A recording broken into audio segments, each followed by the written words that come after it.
प्रभु। हे हरि राम कृष्ण जगन्नाथ प्रेमानंद। शेर को थॉर की शक्ति मिल गई थी, लेकिन इसकी शक्ति कभी अगवाड़े से निकलती तो कभी पिछवाड़े से। लेकिन तभी उसका ध्यान उसी हिरण पर जाता है और वहीं पर अपनी शक्ति का इस्तेमाल कर रहा था। लेकिन हिरण को घंटा कुछ फर्क नहीं पड़ रहा था। मेरे को जाना पड़ेगा बाबू। हिरण इसे देखकर सो जाता है और थोड़ी देर बाद जाके देखता है तो वहाँ पे दो कौवे थे जो यूपीएससी की तैयारी में लगे थे। शेर इन दोनों पर अपना टाइम नहीं बर्बाद करना चाहता और लकड़ी का ही दूरबीन बना के हिरण पर फिक्स करके पर अभी भी इसका निशाना चूक जाता है। थोड़ी देर बाद शेर हिरण को अपने निशाना पर लगा के अपनी स्टाइल मारता है,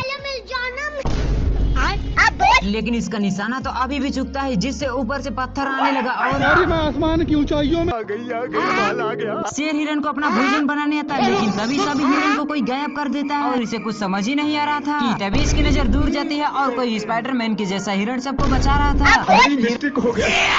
हिरण जैसे ही दहाड़ता वहाँ के सारे पक्षी जान बचाकर भागते हैं। इसको तो कुछ समझ ही नहीं आता और जैसे ही जानने की कोशिश करता तभी हिरण अपनी शक्ति दिखाता, जिससे सारा धरती हिलने लगा। शेर थोड़ी देर बाद बदला लेने आता, लेकिन तभी उसकी नजर एक कौवे पर जाती है जिसका ब्रेकअप हो गया था। हिरण अपने दोस्तों को बाहर जाने को कहता और फिर से शेर को अपना औकात दिखाने लगता, जिससे वो पेड़ पर चला जाता। फिर हिरण घास उगा के शेर को उसमें लपेट देता है। ये दुख का खत्म नहीं होता बे। शेर इधर उधर देखा तो हिरण था। छोड़ूंगा नहीं। शेर कितनी भी कोशिश करता पकड़ने की, लेकिन पकड़ नहीं पाता। और मैं आसमान की ऊंचाइयों में